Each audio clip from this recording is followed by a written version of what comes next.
അപ്പോൾ ഇന്ന് നമ്മൾ അൺബോക്സ് ചെയ്യാൻ പോകുന്നത് ഷവോമിയുടെ Redmi Note 4 ആണ്. അപ്പോൾ നമുക്ക് നേരെ വീഡിയോയിലേക്ക് കടക്കാം.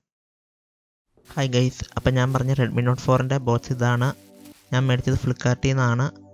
അപ്പോൾ ഇതിൻ്റെ അകത്ത് ബില്ലും കാര്യങ്ങളൊക്കെ കൊടുത്തിട്ടുണ്ട്. അപ്പോൾ നമുക്ക് ഈ ബോക്സ് നേരെ പൊട്ടിച്ച് നോക്കാം.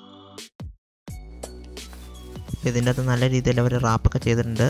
അതുകൊണ്ട് ഉള്ളിലിരിക്കുന്ന ഫോൺ വേറെ കംപ്ലൈൻ്റ് ഒന്നും വരുന്നതല്ല.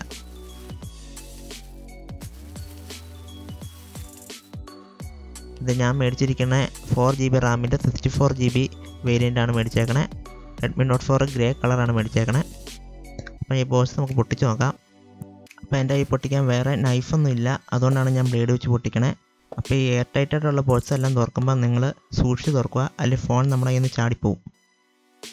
അപ്പോൾ ഈ ഫോൺ നിങ്ങൾക്ക് കാണാവുന്നതാണ്. ഇത് നല്ലൊരു മെറ്റൽ ഫോണാണ്. ഫുൾ മെറ്റൽ ഫോണൊന്നുമല്ല, മേളിലും താഴെയുള്ള ബീഡിങ് പ്ലാസ്റ്റിക്കാണ്. എന്നാലും MI ഇതിന് നല്ല രീതിയിലുള്ള ബിൽഡ് ക്വാളിറ്റി നൽകിയിട്ടുണ്ട്. പിന്നെ ഈ ബോക്സിനുള്ള യൂസർ മാനുവലുണ്ട്, നിങ്ങൾക്ക് വേണമെങ്കിൽ വായിക്കാം. പിന്നെ USB കേബിള്, സാധാ USB കേബിളാണ്, മൈക്രോ USB കേബിളാണ്, USB-C ഒന്നുമല്ല. അത്യാവശ്യം നല്ല ബിൽഡ് ക്വാളിറ്റി ഉള്ള ഒരു USB കേബിളാണ് ഷവോമിയുടെ തന്നെ. പിന്നെ ഇതിൻ്റെ ചാർജർ 5V 2A നോർമൽ ചാർജറാണ്. അതും ഷവോമിയുടെ തന്നെ ചാർജർ, നല്ല ബിൽഡ് ക്വാളിറ്റിയുള്ള ചാർജറാണ്.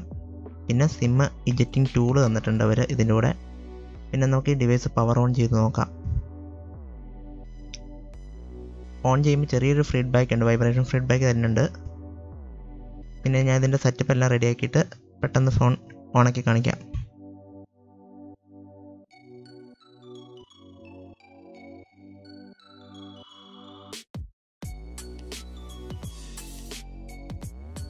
അപ്പോൾ നമ്മുടെ ഫോൺ ഓൺ ആയിട്ടുണ്ട്.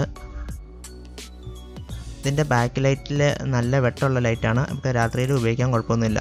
ബാക്കും മിനിമൈസിൻ്റെ സ്വിച്ചൊന്നും മാറിപ്പോകത്തില്ല. പിന്നെ താഴെ കാണുന്ന 2 സ്പീക്കർ ഗ്രില്ല്, 2 സ്പീക്കറൊന്നുമല്ല, ഒരു സ്പീക്കറുള്ളൂ. മറ്റേത് ചുമ്മാ ഹോളിട്ടേക്കണം മാത്രമേ ഉള്ളൂ. പിന്നെ മേളിൽ ഒരു ഹെഡ്ഫോൺ ജാക്കും പിന്നെ ഒരു IR ബ്ലാസ്റ്ററുമാണ് വന്നത്. പിന്നെ സാധാ 13 MP ക്യാമറയാണ്. ഫിംഗർ പ്രിൻ്റ് റീഡറിന് നല്ല സ്പീഡുണ്ട്, ഞാൻ ഉപയോഗിച്ച് നോക്കിയിട്ട് കുഴപ്പമൊന്നുമില്ല. MIയുടെ ഫിംഗർ പ്രിൻ്റ് പൊതുവേ നല്ല സ്പീഡുള്ളൊരു ഫിംഗർ പ്രിൻ്റാണ്. അത്യാവശ്യം നല്ല ബിൽഡ് ക്വാളിറ്റി ഉള്ളൊരു ഫോണാണ്. മെറ്റൽ ഫ്രെയിമാണ് ഫോൺ തന്നെ. സെറ്റപ്പ് കംപ്ലീറ്റ് ആക്കിയതിന് ശേഷം ഫോണിൽ 20 മിനിറ്റോളം വേണം ഫോൺ ഓൺ ആവാൻ. അതിനുശേഷം ഫോൺ സാധാരണ പോലെ 10 സെക്കൻഡ് 15 സെക്കൻഡിനുള്ളിൽ ഫോൺ ഓൺ ആവുന്നതാണ്. അപ്പോൾ എല്ലാവർക്കും ഈ ഫോൺ ഇഷ്ടപ്പെട്ടെന്ന് കരുതുന്നു. അപ്പോൾ ആർക്കെങ്കിലും ഈ ഫോൺ വേണമെങ്കിൽ വാങ്ങാനുള്ള ലിങ്ക് ഞാൻ ഡിസ്ക്രിപ്ഷൻ്റെ അകത്ത് ഇട്ടിട്ടുണ്ട്. അപ്പോൾ എല്ലാവർക്കും ചെക്ക് ചെയ്ത് നോക്കാവുന്നതാണ്. അപ്പോൾ എല്ലാവർക്കും എൻ്റെ വീഡിയോ ഇഷ്ടപ്പെട്ടെന്ന് കരുതുന്നു. അപ്പോൾ എല്ലാവർക്കും എൻ്റെ വീഡിയോ ഇഷ്ടപ്പെട്ടെന്ന് കരുതുന്നു. എല്ലാവരും സപ്പോർട്ട് ചെയ്യുക, സബ്സ്ക്രൈബ് ചെയ്യുക. നമുക്ക് അടുത്ത വീഡിയോയിൽ കാണാം. ബൈ.